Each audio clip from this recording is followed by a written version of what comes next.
Bonjour et bienvenue dans Donjons et Blanquettes de Cachalot. Le remake d'une chronique de jeu de plateau sur un fond d'émission de cuisine. Et aujourd'hui nous allons parler d'un jeu de cartes, et non des moindres. Magneto.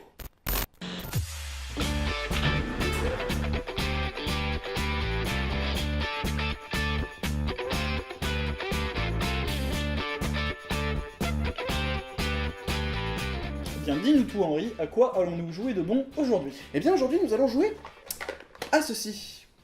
Munchkin. Très bien, et de quoi aurons-nous besoin pour cette recette? Eh bien, je vais te demander de me passer des cartes, Des cartes, un ensemble de règles, un ensemble de règles, et un dé de 6. un dé de 6. Seulement un dé 6? Ouais, t'inquiète pas, ce sera amplement suffisant. À ça, on va y rajouter des personnages, des monstres, et des situations bien barrées. Tu parsèmes le tout de putain de génie de Steve Jackson. Surtout, tu n'oublies pas cet élément, sinon ça fout en l'air ta recette. Mais définitivement. En effet, ce serait ballot. Assez. À ça, tu y rajoutes quelques gouttes d'essence de gros bill. Surtout, ne pas trop en mettre. Oui, ça dénaturerait le goût.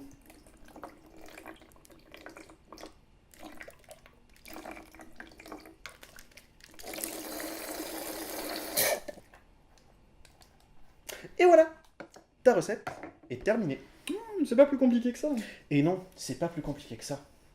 C'est une recette à la fois simple et économe. Simple, oui, mais pas simpliste. Effectivement, si un jeu de cartes comme Munchkin a sa place dans cette chronique, c'est naturellement parce qu'il renvoie à la culture rôlistique. Enfin, à la culture rôliste, quoi. Ici, il sera donc question de donjons à explorer, de monstres à terrasser et de trésors à piller. Le tout intégralement représenté par des cartes. Pas le moindre plateau de jeu, tout n'est à faire que de cartes dans ce titre. C'est un peu le fils caché de Pathfinder et Uno. Tu le sens un peu le crossover improbable ? Et vous vous dites certainement, Munchkin, ça consiste en quoi? Ouais, j'allais répondre à cette question. Fais-toi plaisir.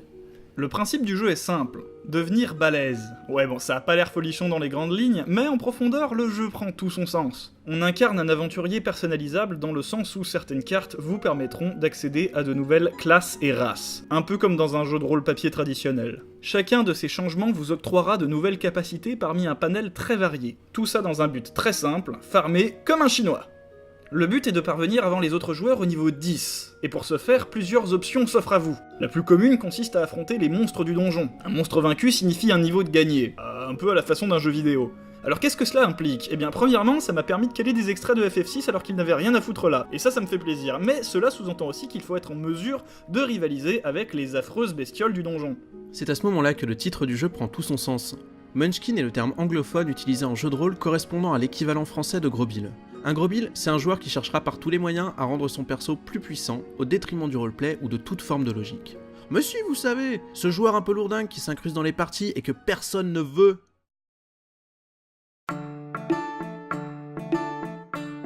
Une fois à l'intérieur du souterrain, la lumière fait défaut. Vous n'apercevez rien au-delà de 3 mètres devant vous. La cavité semble renfermer bien des mystères. Dans la pénombre, de légers grincements se font entendre. Surgissent alors de l'ombre une douzaine de gobelins restés jusque-là, dissimulés. Je prends mon épée laser et je les bute tous. Mais tu vas pas les buter comme ça, sont au moins 12. Ah ouais? Et bah j'utilise mon amplificateur magique que j'ai volé sur la dépouille du marchand et qui double mes dégâts. Et après j'utilise ma compétence berserker qui quadruple mes dégâts. Alors ça fait quoi? Lance tes dés. 4, 11. Tu en fauches un dans la foulée. Quoi? Un seul et c'est tout? Ouais. Non! Je les bute tous! Après cet aparté sanglant, les gobelins sont finalement vaincus. Ouais, j'aurais niqué leur race! Ouais, si tu veux, ouais. Bon, vous faites quoi? Ben, j'aimerais bien fouiller les gobelins pour voir s'ils avaient des objets importants ou intéressants sur eux. et, Non, ils sont à moi? Mais attends, il y a largement assez de butins pour tout le monde, on peut partager. Non, je n'ai rien à foutre, ils sont à moi! Ils sont tous à moi! Ils sont tous à moi! Ils sont tous à moi! Maintenant, essayez d'imaginer une partie composée exclusivement de joueurs gros bill. C'est-à-dire qu'il n'y en a pas un des comme lui. Il y en a 4! Parce que Munchkin, c'est tout à fait ça, un joyeux bordel convivial sur lequel tout le monde se met sur la face. En témoigne le slogan du jeu.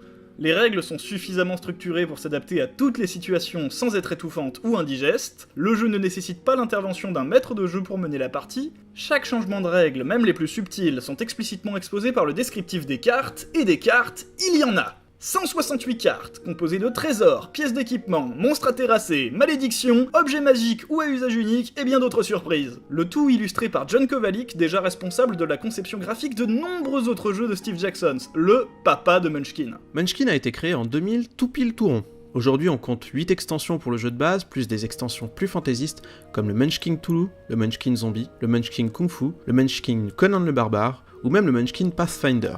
Voir proliférer autant de déviantes autour du jeu montre que le titre se porte bien. Ainsi, si vous ne connaissez pas Munchkin, donnez-lui une chance. C'est un excellent moyen de se fracasser les zygomatiques avec les copains dans un univers d'heroic fantasy parodique très accrocheur. Et qui sait, peut-être qu'un jour ce titre s'ouvrira au monde.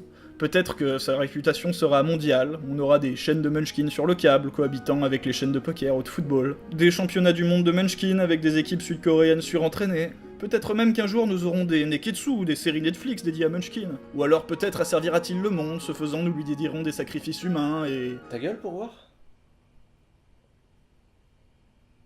Désolé. Ah oui. Alors, t'en penses quoi? C'est pas mauvais. Ah mais t'as vu? C'est pas mauvais du tout en fait. Eh ouais. Et si vous aussi ça vous a plu, n'hésitez pas à vous abonner à la chaîne et à nous rejoindre le mois prochain. Non, pas le mois prochain, jamais. Mais pourquoi? Bah, il y aura pas d'épisode 2. Ah ouais, je suis con. Allez, salut! Eh ben ouais. Eh ben ouais. Eh ben ouais. Eh ben ouais. Eh ben ouais.